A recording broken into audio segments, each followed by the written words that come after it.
আজকে 17ই রমজান মুবারক। এই দিনটা কিন্তু মুসলিমদের ইসলামের ইতিহাসে খুবই গুরুত্বপূর্ণ একটি দিন। আমরা অনেকে জানি, বেশিরভাগ মানুষই জানি না ইসলামের দ্বিতীয় যুদ্ধ, দ্বিতীয় হিজরিতে রমজান মুবারক মাসের এই 17ই রমজান কাফেরদের বিরুদ্ধে স্বল্প মুষ্টিময় কিছু মুসলমান ইসলামের পতাকা নিয়ে রাসূলুল্লাহ সাল্লাল্লাহু আলাইহি ওয়াসাল্লামের নেতৃত্বে এই যুদ্ধে অংশগ্রহণ করেছিলেন মাত্র 313 জন সাহাবায়ে কেরাম। পক্ষান্তরে অপরদিকে 1000 সহস্র সৈন্যবাহিনী কাফেরদের আবু জাহেলের নেতৃত্বে যুদ্ধ সংগঠিত হয়েছিল। তাদের অস্ত্রশস্ত্র এবং মালামালের সামনে মুসলমানদের তেমন কিছুই ছিল না। এই যুদ্ধে যদি মুসলমানরা পরাজয় বরণ করতো, ইসলামের বাতি ওখানেই নিভে যেত, এরকম একটা অবস্থা ছিল। তাদের ঈমান ছিল মুসলমানদের টাইটম্বর ঈমান, খাঁটি ঈমান, সোনার চাইতেও খাঁটি ঈমান তাদের ছিল। এবং আল্লাহ রাব্বুল আলামিন এই যুদ্ধে আল্লাহ তাআলা সরাসরি সাহায্য করেছিলেন। আল্লাহ রাব্বুল আলামিন বলেন, ওয়ালাকাদ নাসারাকুমুল্লাহু বিবাদরি ওয়া আনতুম আদিল্লাহ ফাত্তাকুল্লাহা ইয়া উলিল আলবাবি লাআল্লাকুম তাশকুরুন। বদরের যুদ্ধে আল্লাহ তোমাদেরকে সাহায্য করেছিলেন যখন তোমরা ছিলে অত্যন্ত দুর্বল, অসহায়, তোমাদের কিছুই করার ছিল না।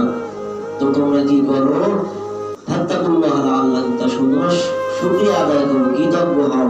অন্য জায়গায় আল্লাহ রাব্বুল আলামিন বলেন, ইস্তাসতাগীসুনা রাব্বাকুম ফাস্তাজাবা লাকুম আন্নী মুমিদ্দুকুম বিআলফিন মিনাল মালাইকাতি মুরদিফিন। আল্লাহ রাব্বুল আলামিন এখানে বলেন যে আমি বদরের যুদ্ধে 1000 সাহাবায়ে কেরাম এর সাথে 1000 ফেরেশতা আমি নাজিল করে এই যুদ্ধে তোমাদেরকে সাহায্য করেছি। সুবহানাল্লাহ। এমন হয়েছে, ইসলামের ইতিহাস যারা পড়ছেন, যদি কেউ পড়ে থাকেন জানেন যে এই যুদ্ধের সময় সাহাবায়ে কেরাম তরবারি উঁচু করছে, কোপ দেবে গলা ফাঁসাইয়া, কোপ দেওয়ার আগে দেখে যে দেহ থেকে মাথা পড়ে গেছে। এরকম অসংখ্য বন্দী হয়েছিল, যারা বন্দী হওয়ার পর বলতেছে যে আমাকে তো এই লোক বন্দী করে নাই, অন্য একজন বন্দী করছে, সাদা কাপড়, সাদা পোশাক, সাদা পাগড়ি, তারে তো আমি এখন দেখি না। এখন আরেক সাহাবী বলে, না না, আমি এর বন্দী করছি। তখন রাসূল সাল্লাল্লাহু আলাইহি ওয়াসাল্লাম বলে, থামো, তুমি একে বন্দী করো না, একে বন্দী করছে আল্লাহ তাআলার ফেরেশতারা। সুবহানাল্লাহ। আব্দুল্লাহ ইবনে আব্বাস রাদিয়াল্লাহু তাআলা আনহু, নবীজির চাচা, তিনি পরে মুসলমান হওয়ার পরে বলছিলেন যে, হে ভাতিজা মুহাম্মদ সাল্লাল্লাহু আলাইহি ওয়াসাল্লাম, আমি যুদ্ধ করতেছিলাম, হঠাৎ করে আমি দেখলাম যে আমার ডেনা ধরে অথবা কল্লা ধরে কেউ একজন জায়গা করে ফেলাইলো আমারে। আমি তাকাই দেখে আমি মাটি থেকে অনেক উপরে, ওখানে জায়গা করে আমাকে ছাড়ি দিল। এই লোকটারে আমি পরে আর দেখি নাই, কে ছিল আমি জানি না। তখন বলছে, চাচা, ওই লোক তো কোনো লোক ছিল না, উনি স্বয়ং জিবরাইল ফেরেশতা ছিলেন।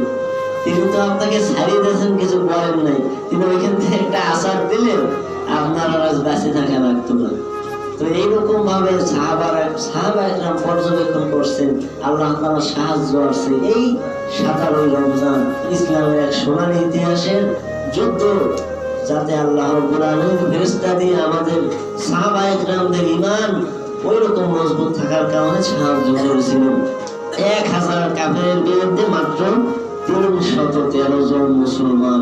তো আজকে পৃথিবীতে 200 কোটি মুসলমান প্রায়, সেইখানেও মুসলমান সবচাইতে অধঃপতনের দিকে চলে যাইতেছে। মায়ের এই মুসলমানরাই খায় বেশি, কারণ আমাদের সেই ঈমান নাই। আল্লাহ রাব্বুল আলামিন ওই রকম ঈমান আমাদেরকেও যেন দান করেন, আমাদের অবশ্যই চেষ্টা